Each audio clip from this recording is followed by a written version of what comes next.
샬롬! 5월 27일 아까벨 시간이 돌아왔습니다. 오늘 함께 나누실 말씀은 로마서 1장 1절에서 17절까지의 말씀입니다. 오늘 본문은 로마서의 시작입니다. 로마서는 사도 바울이 로마 교회에 보낸 편지입니다. 로마 교회는 사도행전 2장에 기록된 베드로의 오순절 설교를 듣고 회심한 유대인들에 의해서 세워진 것으로 추측됩니다. 이 편지는 사도 바울이 3차 전도 여행 기간 중 고린도 교회에 머물면서 쓴 것으로 주후 55년에서 58년 사이에 기록된 것으로 추측하고 있습니다. 로마서가 우리에게는 66권의 다양한 성경 중 한 권이지만 이 책은 편지로 쓰였습니다. 요즘처럼 남녀노소 불문하고 휴대폰으로 소통하고 메시지를 전달하는 시대에 편지라는 것은 조금 생소하지만 제가 제 어릴 적을 생각해 보면 편지를 쓸 때 나름대로 수신자를 적고 인사, 본론, 마침 인사, 발신자의 이름을 적는 것과 같은 양식이 있었던 것처럼 당시 로마서 또한 당시 편지의 양식을 갖추고 있고 사도 바울도 당시에 흔하게 사용되었던 양식을 사용하거나 변형해서 로마서를 기록했습니다. 바울 서신, 즉 바울의 편지들은 당시 양식을 따라 발신자가 누구인지를 밝히는 것으로 시작이 됩니다. 일반적으로 바울은 그리스도 예수의 사도 바울과 우리 형제 누구누구에게 라는 간략한 표현으로 편지를 시작했습니다. 그런데 로마서에서는 1절에서 6절까지 무려 다른 서신의 8배나 되는 길이로 자신을 소개하고 있고 사용된 표현 또한 다른 서신과는 다른 점을 갖고 있습니다. 다른 서신과 달리 로마서에서 자신을 이렇게까지 길게 소개했던 이유는 무엇일까요? 저희 13절 말씀 읽어보겠습니다. 형제들아, 내가 여러 번 너희에게 가고자 한 것을 너희가 모르기를 원하지 아니하노니 이는 너희 중에서도 다른 이방인 중에서와 같이 열매 맺게 하려 함이로되 지금까지 길이 막혔도다. 13절에 기록된 것과 같이 사도 바울은 단 한 번도 로마 교회에 방문하지 못했습니다. 그러니까 지금 사도 바울은 일면식도 없는 교회와 성도들을 향해서 편지를 쓰고 있는 것입니다. 만약 여러분들이 로마 교회 성도들이라면 누군지 잘 알지 못하는 사람에게서 온 편지를 어떻게 생각하실 것 같나요? 아마도 가볍게 여기거나 읽지 않을 가능성이 크겠죠. 사도 바울은 자신을 길게 소개한 것뿐만 아니라 다른 서신과는 다르게 3개의 명칭을 사용해서 자신을 설명하고 있습니다. 1절 말씀입니다. 예수 그리스도의 종 바울은 사도로 부르심을 받아 하나님의 복음을 위하여 택정함을 입었으니 1절을 보시면 구약 성경의 칭호를 반영한 예수 그리스도의 종 그리고 사도로 부르심을 받은 사람 또 하나님의 복음을 위하여 택정함을 입은과 같이 3가지 명칭으로 사도 바울은 자신을 소개하고 있습니다.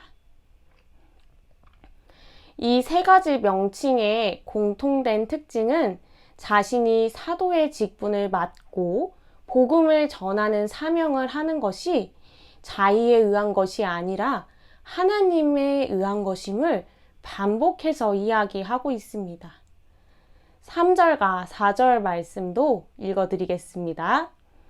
그의 아들에 관하여 말하면 육신으로는 다윗의 혈통에서 나셨고 성결의 영으로는 죽은 자들 가운데서 부활하사 능력으로 하나님의 아들로 선포되셨으니 곧 우리 주 예수 그리스도시니라.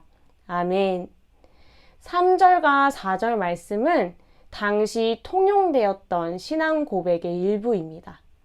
그러니까 사도 바울은 로마교회 성도들이 알고 있고 예배 시간에 암송하는 신경이나 찬가를 인용하므로 직접 만난 적은 없으나 동일한 복음을, 자신과 로마교회가 동일한 복음을 가지고 있다는 것을 말하고 있는 것입니다.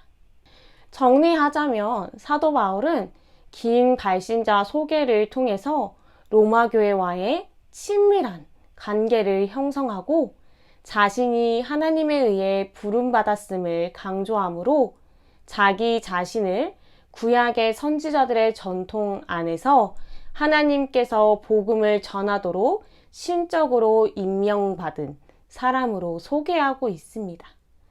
그리고 이러한 소개를 통해 로마 교회가 사도로서 바울의 지위를 받아들이고 편지를 통해 전달되는 메시지를 하나님의 메시지로 받도록 하고 있는 것입니다. 그렇다면 사도 바울은 왜 로마 교회에 편지를 썼을까요? 11절과 13절 하반절 말씀을 읽어보겠습니다. 내가 너희 보기를 간절히 원하는 것은 어떤 신령한 은사를 너희에게 나누어 주어 너희를 견고하게 하려 함이니 이는 너희 중에서도 다른 이방인 중에서와 같이 열매를 맺게 함이로되 지금까지 길이 막혔도다. 사도 바울은 로마교회 성도들을 세우고 강화시키기 위해서 자신이 받은 신령한 은사들을 나누기 원했습니다. 더불어 좋은 땅에 뿌려졌다는 것은 곧 말씀을 듣고 받아 30배나 60배나 100배의 결실을 하는 자니라 라는 예수님의 말씀과 같이 로마 교회의 말씀으로 인한 열매가 맺히길 원했던 것입니다. 그럼 도대체 사도 바울은 무엇을 통해서 로마 교회가 견고하게 세워지고 열매 맺을 수 있다고 할까요? 15절 말씀입니다. 그러므로 나는 할 수 있는 대로 로마에 있는 너희에게도 복음 전하기를 원하노라. 바울은 바로 복음을 통해서 로마 교회가 견고해지고 풍성한 열매를 맺을 수 있다고 합니다. 복음에는 능력이 있기 때문입니다. 바울은 복음의 능력에 대해서 다음과 같이 말합니다. 16절과 17절 말씀입니다. 내가 복음을 부끄러워하지 아니하노니 이 복음은 모든 믿는 자에게 구원을 주시는 하나님의 능력이 됨이라. 먼저는 유대인에게요. 그리고 헬라인에게로다. 복음에는 하나님의 의가 나타나서 믿음으로 믿음에 이르게 하나니 기록된 바 오직 의인은 믿음으로 말미암아 살리라 함과 같으니라. 바울은 이 복음에 관해서 헬라인과 유대인을 가리지 않고 모든 믿는 자에게 구원을 주시는 하나님의 능력이요 하나님의 의가 나타나 믿음으로 믿음에 이르게 하는 능력이 있다고 선언하고 있습니다. 당시 로마 교회의 상황을 생각해 보면 로마 교회는 유대인들이 세웠지만 주후 49년 클라디우스 황제가 유대인을 모두 로마에서 추방했습니다. 유대인들이 다시 로마 교회로 돌아왔을 때 추방당한 유대인들의 빈 자리를 이방인 출신의 그리스도인들이 모두 채우고 있었습니다. 유대인이나 이방 그리스도인이나 모두 예수 그리스도의 것으로 부름받은 자들이었지만 이들 가운데 분쟁이 있었고 다시 복음 앞에 교정되어야 하는 것들이 있었습니다. 뿐만 아니라 당시 로마 시민과 유대교인들의 핍박 또한 받고 있는 상황이었습니다. 사도 바울은 그런 상황에 처해 있는 로마 교회를 향해 목회적인 마음으로 편지를 기록한 것입니다.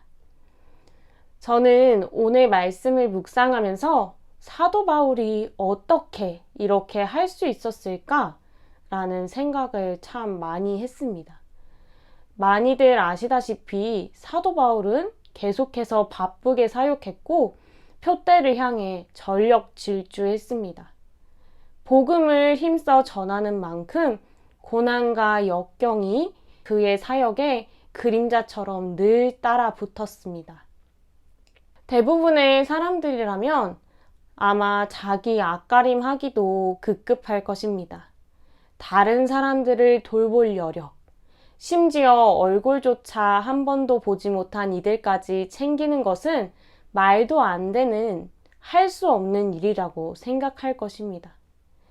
그럼에도 불구하고 로마 교회를 향한 사도 바울의 마음은 도대체 어디서부터 시작된 것일까요?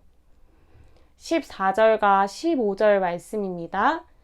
헬라인이나 야만인이나 지혜 있는 자나 어리석은 자에게 다 내가 빚진 자라. 그러므로 나는 할 수 있는 대로 로마에 있는 너희에게도 복음 전하기를 원하노라. 아멘. 사도 바울은 복음의 빚진 자로서 그 복음을 전하길 원하는 마음, 모두가 예수 그리스도 안에 한 지체임을 고백하며 하나님의 부르심을 받은 자로 합당하게 살아가고자 애쓰는 몸부림을 쳤던 사람이었습니다. 그러니까 사도 바울의 이 로마 교회를 향한 마음은 복음에서부터 시작되었던 것이죠.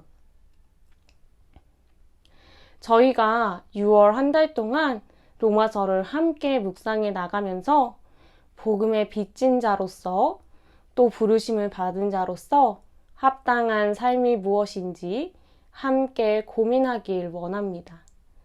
우리를 이끄시는 성령의 인도하심에 따라 각자의 삶의 자리에서 또 6월 한 달 동안 특별하게 드려질 온 성도 예배를 통해서 또 교회 안에서 복음으로 서로가 서로를 세우고 나에게 삐뚤어진 것들이 있다면 교정되고 복음을 따라 풍성한 열매 맺음을 경험하는 시간이 되길 진심으로 소망합니다. 이 시간 함께 기도하도록 하겠습니다. 하나님 아버지, 로마서를 시작하면서 다시 한번 우리 자신의 정체성을 돌아보게 하시니 감사합니다. 복음의 빚진 자, 부르심을 받은 자로 합당하게 살길 원합니다. 말씀을 묵상하는 가운데 복음으로 서로가 서로를 세우며 풍성한 열매 맺음을 경험할 수 있도록 크신 은혜를 내려주시옵소서. 감사드리며 살아계신 예수님의 이름으로 기도드립니다. 아멘.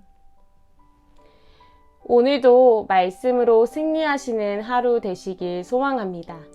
내일 온 성도 예배에서 만나도록 하겠습니다.